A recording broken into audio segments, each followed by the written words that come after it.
Nako ipangutana. Kinahanglan ba gyud nga usa ka mga lawat pangumpisal gyud usa ka? Kinahanglan ba gyud na? Kay mao man ang gitudlo sa magwawali May gitudlo sa nandan. sa naandan. Sa karaang pagtulungan.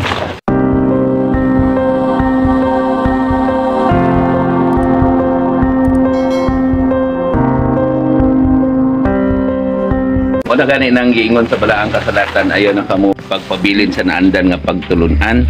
Di ba naman na sa balaang kasulatan, dili makaluwas kaninyo ang seremonyas o paghinulsol gawas sa espiritu. Tama. Naman na ito, seremonyas man na. Ang bote pasabot, di ba napapod sa balaang kasulatan nga, kung nagtuman kamo sa akong mga sugo, tumanan yung mga sugo, kay bisag dili na mo mangayo, nadungog na kamo sa Ginoo. Ang bot ba po ipasabot na kay naamanggoy mo angkon nga didto kanila kay ngano gibuhat man na sila nga balaod aron magtapok pud mo ngadto kanila.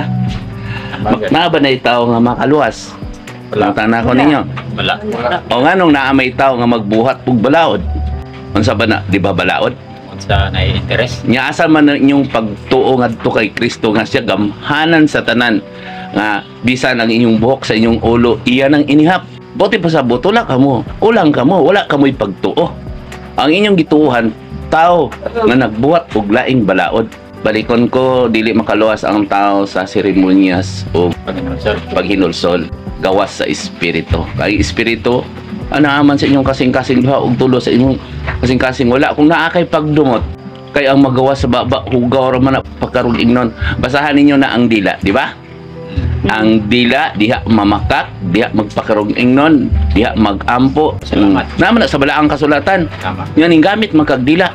Yan ang magawas sa imong baba, mga hugaw. Tungod kay wala man ka naghinudsol. Wala man ka nagbuhat ug maayo kay nagasalig man ka, mugosuborno man ka. Balikon ko, sabon ko pag ingon kay dito man na sa espiritu anong gasa nato dito. Ang bot ipasabot nga na si Kristo ang tinuod nga pari. Kay anino lamang ang mga pari di kay buhat man na sila nga pari pinaagi sa tao. Kung unsay buhaton ni Kristo ila po nang gisunod-sunod. Tanawon ninyo yung anino ma-picture niya panagway ninyo kana gawas kung mo reflect na ang suga lahi sa imuha. Naiusay mo taas, naiusay mo bubo, tama? Kay kung duulo nimo magpa-Dios-Dios ka dako ang imuhang anino. Tama? Amo nang giingon sa Ginoo nga niingon ka nga niadto ka sa langit nagpakanaog ka sa Dios. Buti pasabot nagpaduol ka kaniya ba? Nagsipsip ka kaniya. Mao na po nagiingon nga ayaw pagsipsip sa imong aganon. Kanya kakaroon ang nagsultian na wala na nagasipsip. Safe. Oh, mingon nga diri mong namo sulti pisig sa kuha diri mo nako sulti dili. Wala dili ko makaluwas ninyo.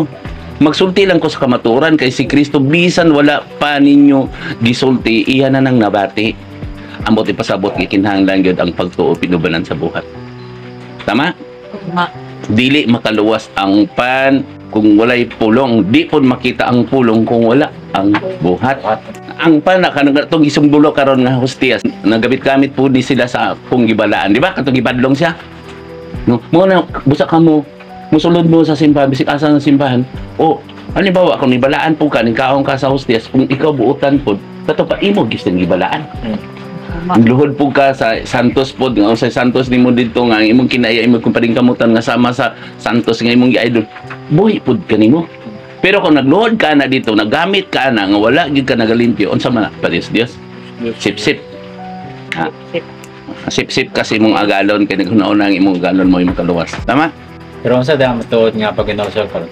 Ang tinuod nga paghinulsol, butang nimo nakahinulsol kay dili na ka magbuhat og lain sana. Ay wala may taong walay sala din sa kalibutan. Kung naghinulsol ka nakasala ka karon ana kay nakig-away ka sa imong silingan. Paningkamutan nimo nga dili na pud kamo pagig-away niya. Usab. Dili na mo. Sa uban na pud nga sala. Kay sige man kagbalik-balik ra na sa imong sala unsa man na. Kanunay lang pud ka nang nagpakarong ingnon bakakon ka. Naabay naghinulsol nga mobalik sa sala. Dili na. Iya man ang sala nga babuhat nimo sa kalibutan kung karon nakigbingkit ka usay nakilabot po ka usay nakatan-aw po kag daotan para sa uban, di ba? Kung makinulsol na ka nga mga anak, ay na, paning kamuti. Nga kabaabdan ka karon nga mamatay ka kay ang iyang pagkabalik sama man sa kilat kung sa imong kamatayan sama sa kilat naabdan ka nga nakaysala. Unsa kay tunaas balang kasulatan? Si Lotan ka sibo sa imong sala. Mo nang kinahanglan magmaabtik jud.